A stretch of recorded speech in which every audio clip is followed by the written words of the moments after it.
Take your brand to new heights with in-flight advertising powered by Viasat Ads. High engagement formats, targeted delivery, and self-service tracking make it simple. Reach millions of travelers across leading airlines in a premium captive environment.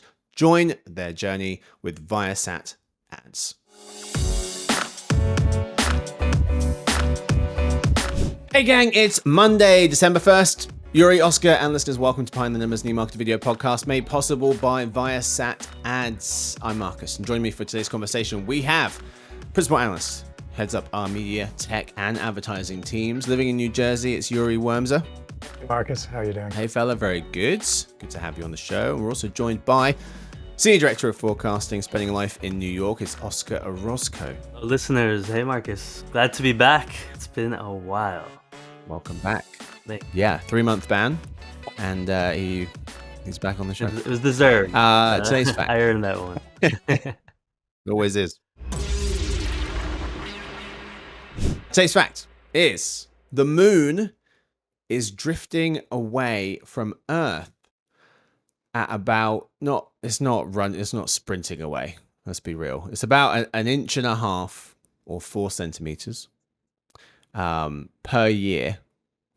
And as a result, total solar eclipses will eventually cease to occur. Now, don't worry, it will be a while. It's about 600 million years this will take place. The moon will eventually appear too small in the sky to completely block out the sun, which means no more total eclipses. Instead, much cooler, in my opinion, we'll get an annular, basically a ring of fire eclipse. What is that? That's way better. What is that exactly? How does that look? So it's basically the moon's going to be like, it's basically the moon will fill out the middle of the sun. And so there'll be like the sun will show around the moon. Got it. And it'll look like a ring of fire. Yeah, it'll look like a burning ring. Yes. Incredible. Can't wait for that. Will I be here still? Probably. You never know. Still doing the show. I'm not sure if the moon and the Earth will still be here then, but what did it say, 600 million years? Yeah, not sure. Yeah, don't worry about any of this. We won't be here to see it. That's bleak. All right, anyway, today's real topic is ad spending. Much more uplifting. So, unless you are playing the stock market, economic conditions still look pretty precarious. As Wall Street Journal notes, the University of Michigan's Consumer Sentiment Index fell to just above record low levels, the ones seen amidst the historic inflation that hit, if you guys remember, in 2022, that summer of 9% inflation, and also the lows in terms of consumer sentiment witnessed in spring of this year after President Trump first rolled out steep new global tariffs. Former Behind the Numbers guest and special guest, I should say, and University of Michigan survey director Joanne Su explains that, quote, with the federal government shutdown dragging on for over a month, consumers are now expressing worries about potential negative consequences for the economy, close quote. So Oscar, we're checking in on advertisers. How are they faring amidst the current economic backdrop of tariffs, inflation, and the government shutdown we just came off of? Yeah, I mean, it's a great question. I mean, so much negativity in the air, but the reality, what we're seeing so far is really the word resilience keeps coming up, and we've used it a lot throughout the year. The ad market has held up pretty well, and with both Google and Meta, we know how much their performance weighs on the market. Their Q3 revenues came in higher than analyst expectations. We anticipate an even slightly modest upgrade in our December update to our ad spending forecasts here at EM. So overall, it's held up pretty well. It's been resilience. There have been brief periods of uncertainty and pauses in spending and campaigns being delayed, but ultimately it's all come back to being just a sort of a healthy year with what seems to be revisions every quarter when we update our own estimates here at the company. So I was going to ask, you said that there'd probably be some revisions upwards. There were some revisions downwards earlier this year from us, correct? There was a Okay. Q2 downgrade where we expected the market to grow at single digits, very high single digits. I believe it was about 9.5% growth. But our Okay. Q3 update was we revised upwards about almost 2 percentage points, and the expectation is again a slightly modest uptick here when we work on Yeah. our when we publish our estimates in just a few weeks' time. Yeah. It's hard to figure out. I mean, an upward revision sounds like things are improving. A downward revision sounds like things aren't going so well. But if it's a downward revision from a pretty strong number, maybe it's not so bad. The IAB, Yory, lowered their 2025 US ad spend forecast from 7.3% growth to 5.7%, citing macroeconomic pressures and tariffs as well. What's your take on how advertisers are faring at the moment? I mean, like Oscar, advertisers, right? My view is that advertising in general has been amazingly resilient. I mean, you're seeing that both in the total advertising numbers that we have, which is a little higher than IAB's at 7%, 7.0% growth for all advertising spend. And for digital, I think it's around 11.5% or 11.4%. And going back to when the tariffs hit, our best case scenario, I think, was below 11.4%. So, it's the economy is still suffering from tariffs. I think we're going to see some. We saw imports go down in October. We are probably going to see some mild inflation as a result of the tariffs. But nonetheless, ad spending keeps on, at least in digital, in the double digits, which is really impressive. Yeah, and I would mention a quick note. The revision in Q2, which is always the case, but it was, given what was happening with tariffs at that time, right? So there was a little bit of an element of sort of guessing, right, how this would all work out. We saw some campaigns being pushed earlier, imports being accelerated, and this all because of the expectation that we would see a much weaker summer, and that wasn't necessarily the case. So I do think we need to start thinking about 2026. However, as Yory was alluding to here, there's still a lot of uncertainty there. So something that we're keeping an eye on here. Yeah. What are we expecting for 2026 in terms of total ad spend? Is it going to be slightly lower than this year, slightly higher, on par? Yeah, so the numbers are we're not expecting any sort of inflection point spike in growth. I mean, it's a linear sort of story from 2025. But the expectation for now from our Q3 estimates is still slightly double digit growth, low double digit growth. And we're reassessing now here in the month of December, but that still seems to be the case because again, everything that we saw through the spring, early summer, ended up just not having as much of an impact on the ad market as we initially expected, and so we expect the same resilience really next year. Yeah. And our forecast goes out to 2029, and each year we're expecting a slightly lower growth rate for digital, in large measure because there's just not that much more traditional advertising to poach. Digital advertising is already over 80% of total advertising spend. So, as that number for traditional gets smaller, there's just less incremental dollars for digital. Yeah. At 80% and growing. We're expecting close to 90% by the end of our forecast in terms of digital share of the total ad spend pie. Yeah, it's hard to tell. Like, there are concerns that the economy is being propped up artificially with a lot of AI investment, and if you're Miss Sue from the Michigan Consumer Survey was saying that strong stock returns have helped keep sentiment afloat for people with big investment portfolios. And we've seen that year to date. The Dow is up 8%, the S&P up 11% since the start of 2024. The Dow is up 20, the S&P up 40. And so that has made things look a lot better. However, high prices still hurting folks. Matt Grossman and Sam Goldfarb of the Journal noting that inflation has dropped from the highs that it reached 3 years ago, but at 3% in September, has now remained elevated above the 2% target for almost half a decade. And so that is still hurting Yeah, folks. we're definitely seeing some signs there. A bear market is that what we're going to see in early 2026? I mean, we're seeing from the Mhm. consumer side, right? You talked about inflation, but even sort of a hiring slowdown. How is that going to ultimately impact consumers? Which we know here, the U.S. economy is driven so much by consumer spending. So there are definitely some worrying signs, and but we'll see how that starts to shake out, especially in Q1. I do expect Mhm. Q4 to still show some strength, and time will tell, but that seems to be what the course is. Yeah.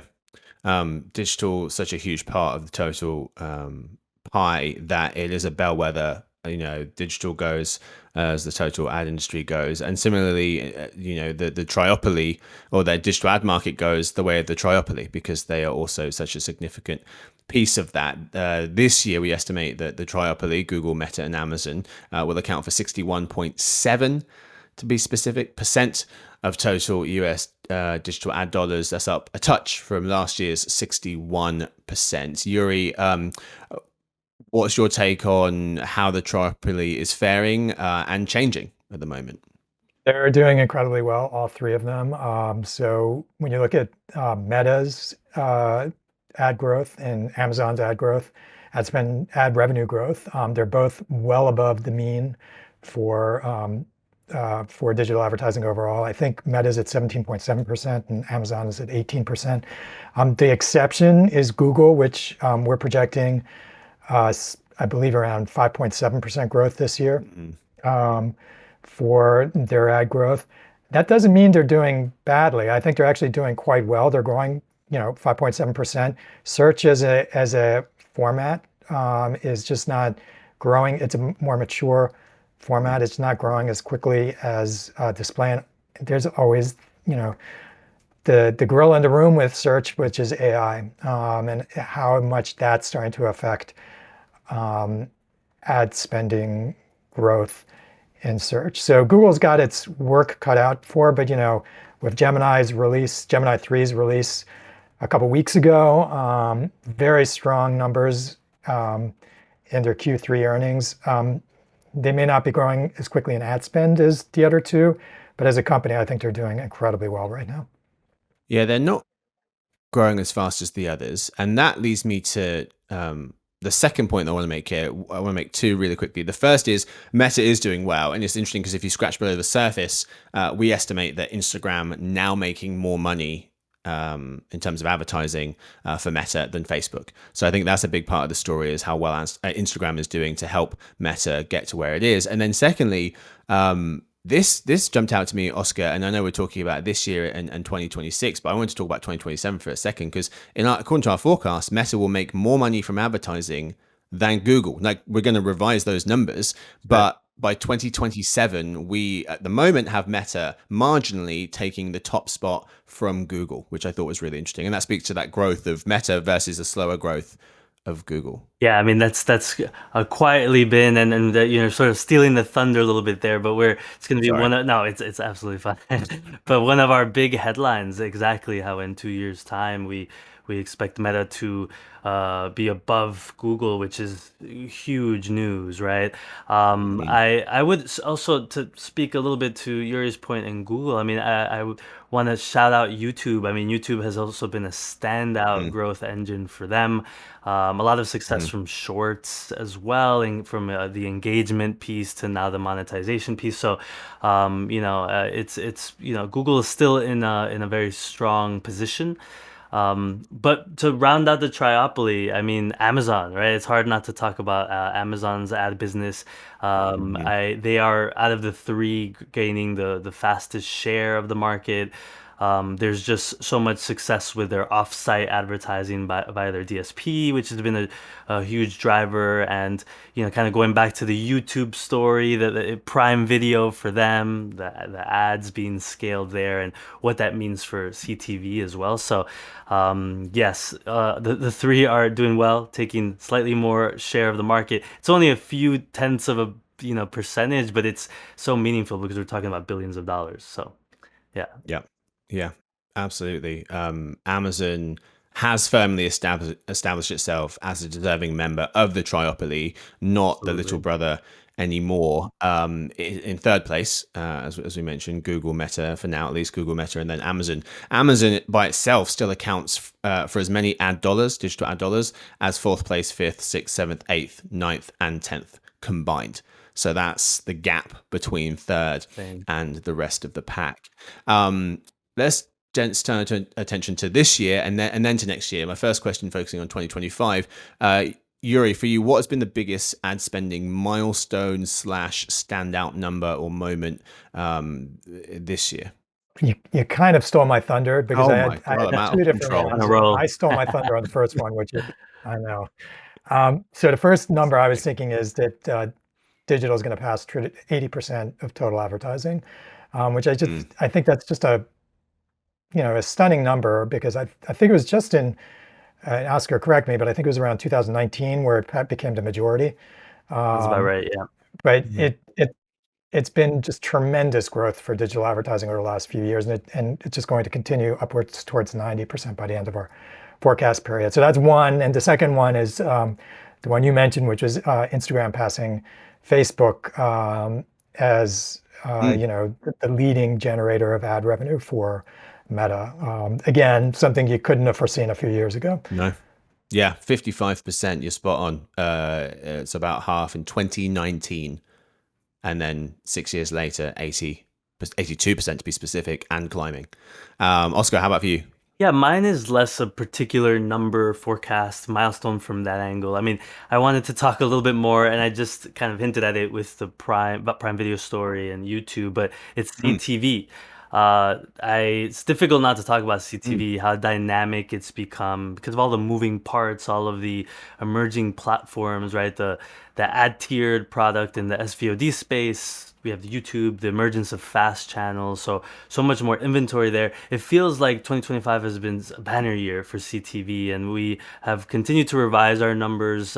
We have growth at 14% roughly for 2025, and there are, again, just so many moving parts there, integrations and partnerships with retail media platforms, Amazon mainly.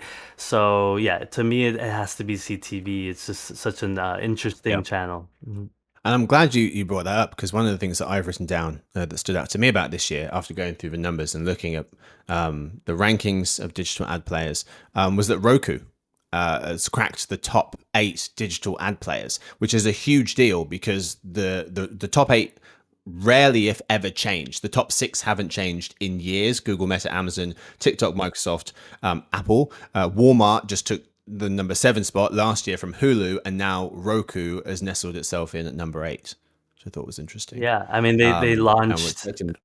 Maybe Roku viewers have seen this Howdy platform launch that you can't seem to get rid of the app if you don't want to use it. But yeah, there's a sign of healthy growth there when there are acquisitions. Friendly TV was a recent one, and just the fact that there seems to be more advertiser interest for Roku, especially SMBs. So that's always a good sign. Yeah. Right. They might lose that spot though next year, right? Because Disney's merging with Disney Plus and Hulu are coming. So Disney will probably jump back above. But that's not a sign of anything going wrong with Roku. It's just a combination. Yeah. Good point. That's a good point. 2026, Yory, what do you think is going to stand out the most next year? I'm going to cheat a little bit and talk about 2027, what I think is a huge turning point. I know. I already it's a trend that's going to be huge next year. It's just that social video is growing much quicker than the combination of CTV and TV. No, it's a good one. It's a great one. You're continued. By 2027, social video is actually going to be larger than the combination of CTV and TV, which is growing not that quickly when you look at them as a combination. Wow, that is a good one. Sorry, Oscar. Should we just skip you? No. Oh, please don't. I have so much to say. What do you have? I mean, just in the same sphere there. I mean, it's for 2026. To me, the biggest milestone. Now, I am going to specifically talk about a data point. It's that 3 out of 10 digital dollars will go to social. So again, yeah, driven almost entirely by the video piece, but it's absolutely, yeah, it's interesting to consider because we've predicted stagnation at times and sort of like loss of momentum and social just losing prominence, but that it just continues to not be the case. It's defying logic. Strength from, of course, videos driving it, but platforms like Reddit, sort of slight rebound from X as well, seems to be doing a bit better on the ad side, and TikTok, of course. So the heightened competition and the use of AI to drive performance, just so many things going on there, that for me it's social next year. Yeah. Yeah. Yeah, and it's the last one I think you said, the AI, because Meta still is by far the largest of the social platforms, and they're just having great results from their AI optimization platforms, and that's really driving a ton of their growth. Not just the fact that they're adding video inventory, they're just getting a lot more power out of their existing inventory through AI. Yeah, and Um, I was one last thing. I need to shamelessly call out a forecast that I've just completed, but it's on social commerce. So just also the commerce piece and how that's playing into their bottom lines is something to watch out for, and also helping on the ad side as well, and just the overall Yeah. strength for the social platforms. Yeah, Danny, we'll cut that. We can't have Oscar using this as a self-promotional tool, all right? It's not the platform. Two things from me really quickly, though. I was looking at the numbers for next year, and the two things that stood out. One, TV ad spending is going through step change declines. A lot of the time we see down and to the right declines when something is going away. But because of World Cups, because of Olympics, because of elections, it's not going to be. It's been, kind of in the 60 to 70 billion range in terms of TV ad dollars forever, every single year. And then it went this year, it's been a step change down from about 59 billion to 52. But then next year, it will kind of hold fast at around 50 because of those major events. And then there'll be another step change down whenever there's basically an odd numbered year, and then it will maintain that water level on an even numbered year. So I thought it was an interesting way for TV to be declining. And then the second one here was Reddit will double ad revenue. I think this was one of your forecast stories, actually, Oscar, that you guys put out. Will double ad revenue from 2024 to 2026. It's small, but that means that it's going from the 22nd largest digital ad player to the 15th in the US, overtaking some big names: Instacart, Tubi, Pluto, Yelp, Pandora, X, Twitter, and Spotify, overtaking those guys in terms of 2026 US ad dollars. Yeah, I mean, it's definitely smaller, under $1 billion just, a year or two ago. But nonetheless, yeah, as you mentioned, it's not easy to climb over some of these, huge competitors that have been so successful for a long time. Reddit is absolutely a success story. They're just getting started with things like AI and search advertising, so they've got a lot of to grow. Yep. Gents, great points all around, and unfortunately all we have time for, but thank you so much for joining me for today. Thank you first to Yory. Great to be here. Yes, sir, and of course to Oscar. Thanks, Marcus. Thanks for having me back. Yes, welcome back, my friends. And thank you so much to the production crew and to everyone for listening into Behind the Numbers, an eMarketer video podcast made possible by Viasat Ads. Make sure you subscribe and follow and leave a rating and review if you can. We really, really appreciate those. We have a special edition episode tomorrow, Tuesday, with content from our CTV and streaming advertising trends. The 2026 Summit panel, it's on AI's impact on streaming's ad creative. So there's that episode tomorrow. Wednesday, we'll have Susie will be speaking about what Amazon is going to do about grocery on the Reimagining Retail show. And I hope to see you on Friday for more Behind the Numbers.